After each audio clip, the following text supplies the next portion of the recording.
Hello there, guys. Welcome back to Younes Talks Football. I hope all of you are doing well as we have big news. Big! Yes, big news. Big news. Big as much as the flipping tan that I got today. I'm flipping red. It's outrageous. Both me and George got cooked. You can go and watch our video on Shootout, by the way, which we gave to you today, our Premier League predictions. You can go and have a butcher's. Much appreciated. Go and have a look. And this weekend, there will be a watch-along on Shootout, but it will be just me. Although we will try and get George on. George is going to the game. Yes, he's going to be there in person. So if you're going to the game, keep an eye out. You might, it's probably not likely, but you might catch him. However, we're also going to try and get some extra content done for you. So make sure you are tuned into Shootout, as that will be dropping there. Also, make sure you hit the link in the description, not just for my merch, much appreciated, but for the Chelsea Megastore link right now. Today is Black Friday. So what does that mean? You get up to 50% off on the Chelsea Megastore if you use the code CFCBF. Stands for Black Friday. So CFCBF, up to 50% off on goods at the Megastore. If you hit that link in the description, you must enjoy. Now, let's get to business. Yesterday, I started off with good news, which was that, and then went to bad news. Today, we're going to go from good news to good news. Because we still didn't know what was going on around Cole Palmer. He missed Barcelona, right? Actually, the plan... Okay, so what happened? He fractured his toe. He was about to come back. He was going to be ready for Burnley, Barca, Arsenal. Then he fractured his toe because he hit a door in the night or something. I don't know what happened. Cucurella said he broke it playing FIFA. I don't know. But he broke his toe. He fractured his toe. Little toe, right?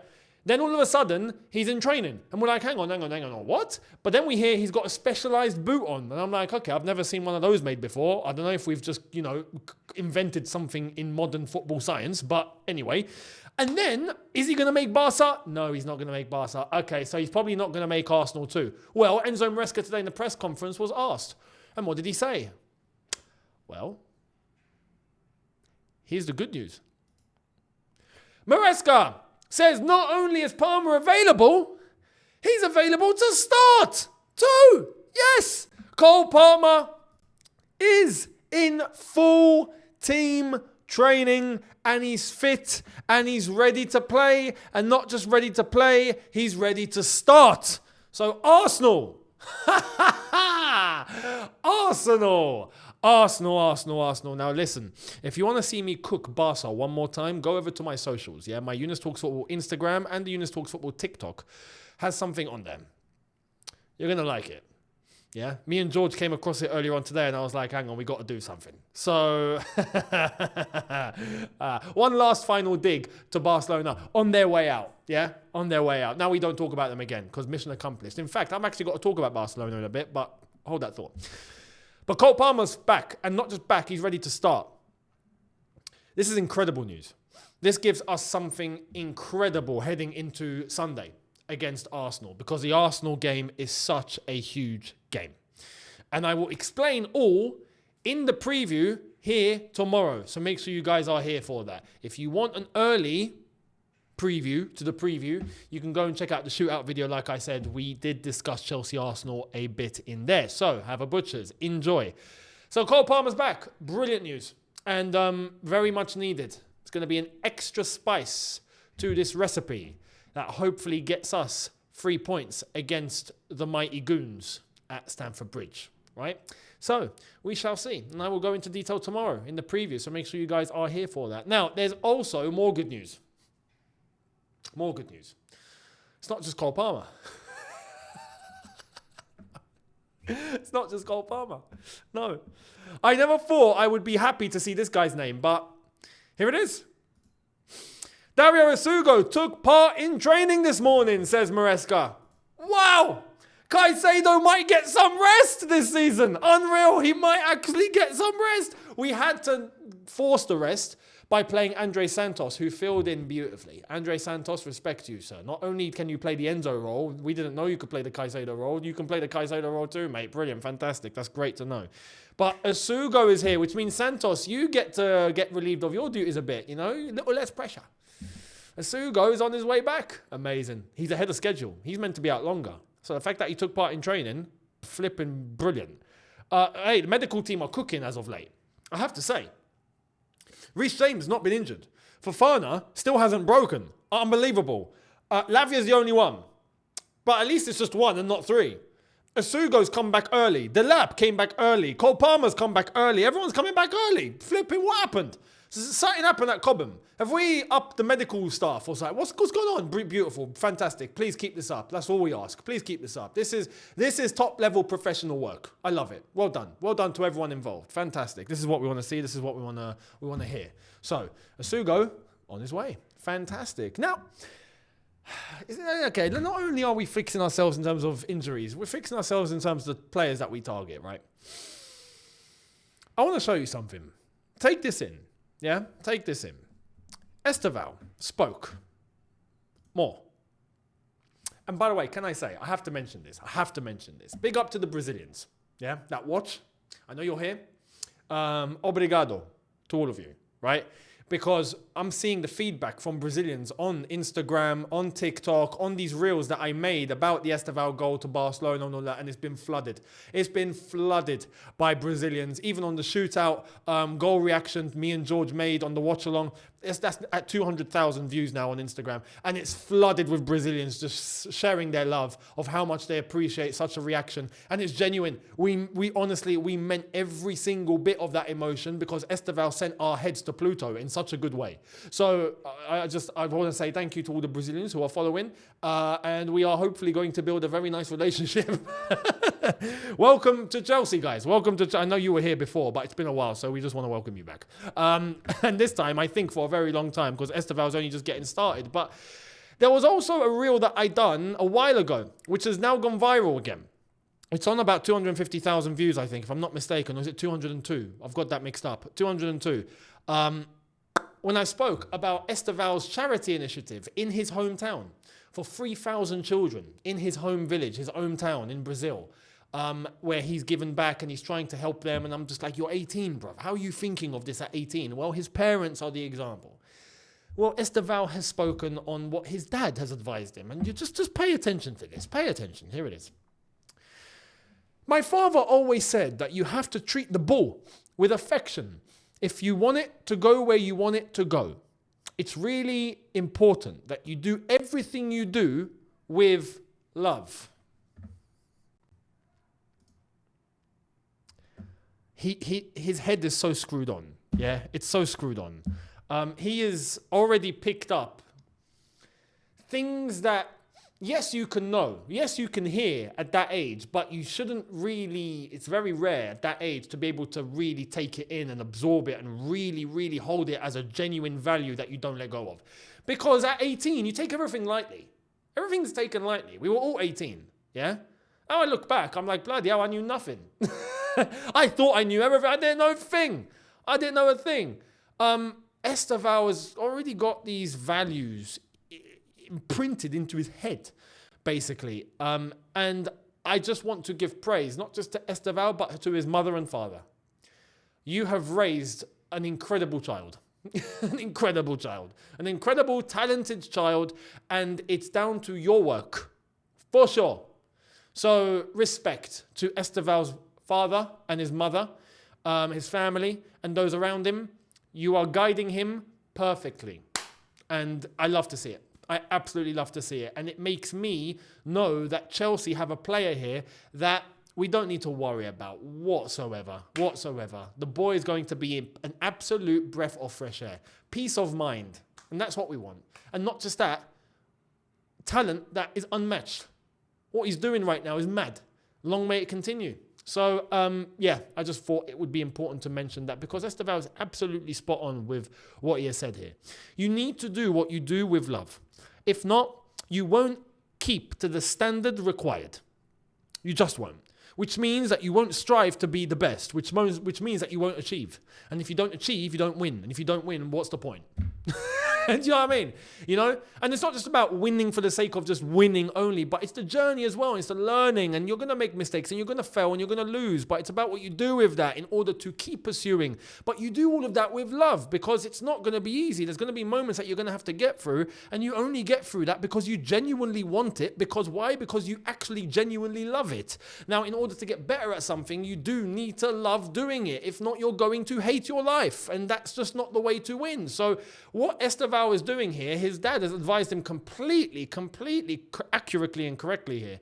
If you want the ball to do things that is inexplicable, you need to build a crazy relationship with that ball. You need to train and practice and do things with that ball that others just won't think of. Why? Because you're trying to be innovative, creative. You're trying to unlock things that maybe haven't been unlocked before. You're trying to get yourself to the next level. You do all of that because you genuinely have to give loads and loads of time to it, and you only do that if you genuinely love something. That's where the effort comes from. So, respect. Absolutely respect. I'm so happy that we've got this lad. I really am. And I'm grateful for the way that he's been brought up and the way that his parents have guided him. Respect to all of them. So that's that. Let me know your thoughts down below. Now, let me show you. Well, not just show you. Last night, Strasbourg played Crystal Palace in the Conference League. What happened? Strasbourg beat Palace 2-1. Now, I thought this would be an unpopular opinion until I asked on Twitter earlier on, or X. I asked on X earlier on, and a lot of you guys agree. I'm like, oh, I was expecting a bit of a backlash from this, but okay, cool. And I'll put things out even if I think there's going to be a backlash. I'll speak my mind on this, no problem.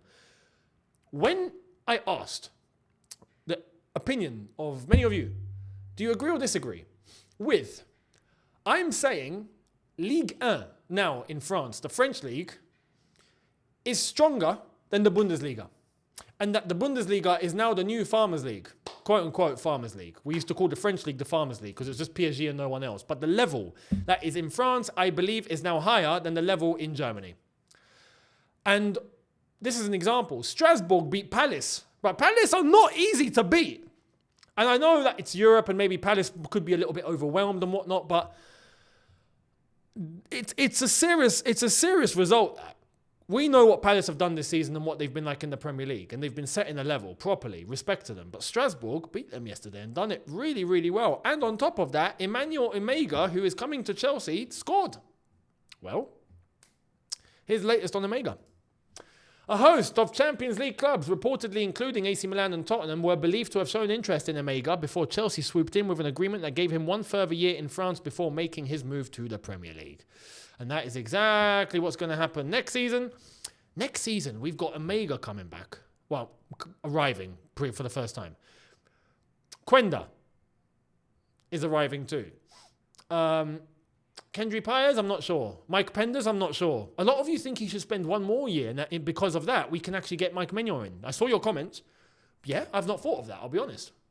That is true. We can do that. We can do that. Buy ourselves some time. Yeah, that does make sense. So big up to all of you. Great comments from you. Much appreciated. You made me think of something that I actually didn't think of. I was just thinking, surely Penders he's arriving in the summer, no? Well, no, we could do one more year of development. Well, there's no rush. Which means Mike Maignan could end up joining Sanchez. Yeah, if Jorgensen leaves, that makes sense. We could do 1 year properly for Mike Maignan and then see what happens if he becomes number one or not. Well, that's the competition between him and Sanchez, and that could help Sanchez raise the bar in terms of competition. And Sanchez has been doing really well as of late. I'm really happy with Sanchez at the moment. So, yeah, it makes sense. But we've got players. Even Anselmino, Mamadou Sarr. Those are other players that are meant to be coming in the summer. We are bringing in like good 4, 5, 6 players in the summer without spending a penny because we've already bought them. They're all on loan. It's pretty interesting. And I think that's going to help Chelsea in terms of the 20 million limit set by UEFA. So fingers crossed. But Emegha scored yesterday. Very, very happy he did. Big up to him. And let's see what happens. Let me know your thoughts. Now, before we wrap up, there's a few things. One last thing on Chelsea before we have a little giggle. Check this statement out by the FA. So the FA statement on the Women's World Cup bid proposed stadium, saying Chelsea FC is currently consulting on a range of options for their new home. The current Stamford Bridge Stadium does not meet FIFA's technical specifications. Therefore, the outcome of their consultation process will determine whether a new or redeveloped stadium can be included in FIFA's final stadium selection. Now, if you pay attention to their list, they've got the the Sports Quarter Stadium in Birmingham, Villa Park, the Amex, Brighton Stadium, Ashton Gate, Bristol Stadium, Elland Road, Leeds, Liverpool, obviously, Anfield. There's Chelsea here, but it's asterisked. Emirates, Arsenal, Selhurst Park, Crystal Palace, Tottenham Hotspur Stadium, and Wembley Stadium, of course. And then other stadiums across other parts of the UK. Not other countries, I was going to say other countries. The Etihad, St James's Park, City Ground, Stadium of Light, Old Trafford. And then, obviously, Belfast, Scotland, Wales as well. Now, the asterisk that's there is because right now, as it stands, Stamford Bridge does not meet the requirements. Now, you'd probably ask, well, Selhurst Park does. Well, no, apparently Selhurst Park are looking to redevelop before 2035, which means that, well, not looking, there's a plan in place already. They are going to be getting a redevelopment. So Crystal Palace have been approved. Chelsea, this says, according to the FA, that we are currently in a consulting stage. So we're starting to get answers.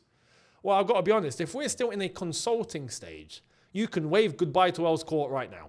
Definitely not happening then. Dead. They're not. Consulting doesn't finish tomorrow. Consulting takes a while. Unless they're about to finish that up. But is there a plan? Consulting means there isn't actually a plan in place because you've got to consult first to find what you want and what people are happy to do, and then you make the plan, which means we ain't got a plan yet. Now, if Earls Court gone, the only plan that there is right now is to stay at Stamford Bridge, but that can only be done in a limited capacity. So it's not about hosting the World Cup.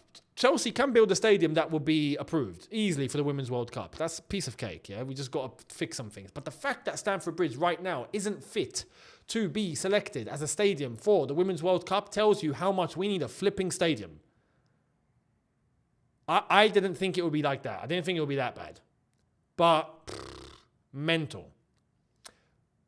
We need to get a new stadium one way or another. Redevelop Stamford Bridge as limited as it is, or find somewhere else. We need to hurry up. We need a solution to this. If not, we are going to be left behind. Simple as that. So let's wait and see. But I thought I'd give you guys an update based on this. This is where Stamford Bridge currently is in terms of the latest situation. So let me know what you think. Now, Barcelona. Before we move on from them, let's have one last little look at them. Yeah, let's. Because Hansi Flick has spoke. Here's what he said. Flick on Araujo, who got red carded. He says he has a stomach virus and will be out tomorrow. Okay, how convenient. We'll see after that. Morally, we're all down.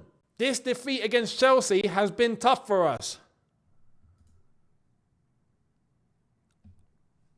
Like I said, go and look at the reel that I put on Instagram, the Younes Talks Football Instagram, and also the Younes Talks Football TikTok. They're both there in different versions, but they're both there.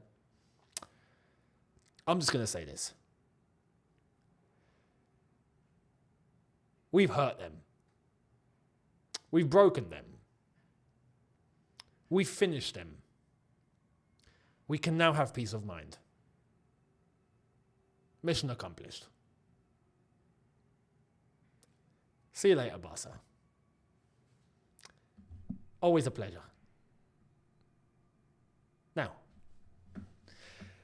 we shall never speak on them again. Unless something happens. Let's move to their counterparts. Let's move to Real Madrid. To end the video. This is hilarious. This is actually hilarious. This is unique. This has never happened. You want to know what? Here it is. Real Madrid considered Ibrahima Konate, but informed Liverpool they have no interest in signing the France international. The 26-year-old's unresolved Liverpool contract situation could still go either way. That plus loads more on the January summer markets in The Athletic, set by David Ornstein.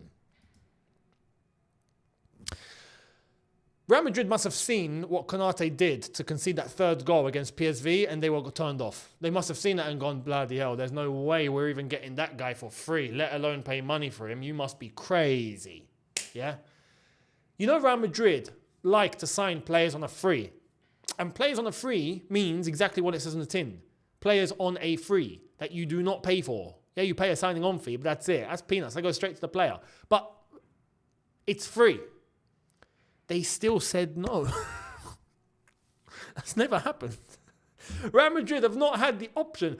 that they were interested in. We all knew that they wanted Konate. We all knew because before that it was meant to be Saliba. Saliba signed a new deal at Arsenal. Konate was the guy that they turned to. Konate was meant to go to Real Madrid. Konate got too comfortable. Konate thought he'd got this. And all of a sudden started putting in stinkers at Liverpool like the rest of the Liverpool team. And now Real Madrid have just gone, now you know what? After thinking about it, we're all right. You can stay away.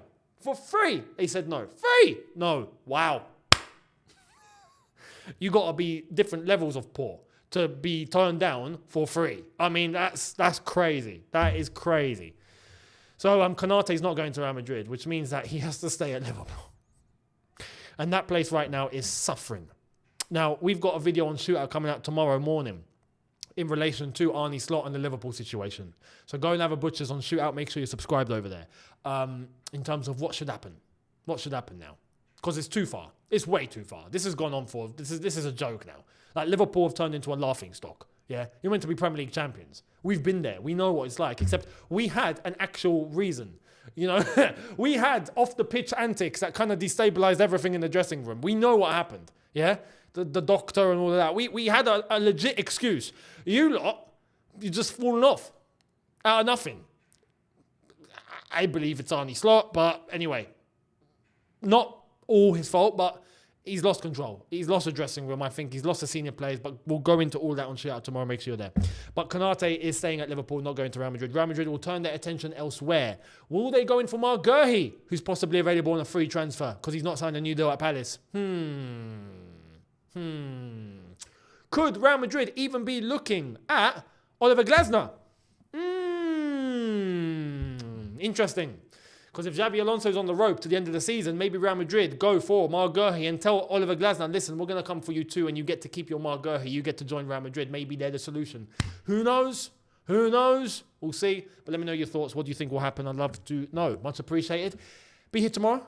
Might get a double upload. But you're definitely getting the preview for Chelsea versus Arsenal. So make sure you guys are here. Much appreciated. And I will catch all of you then. Subscribe, notification bell on. Catch you tomorrow. Take care. And peace.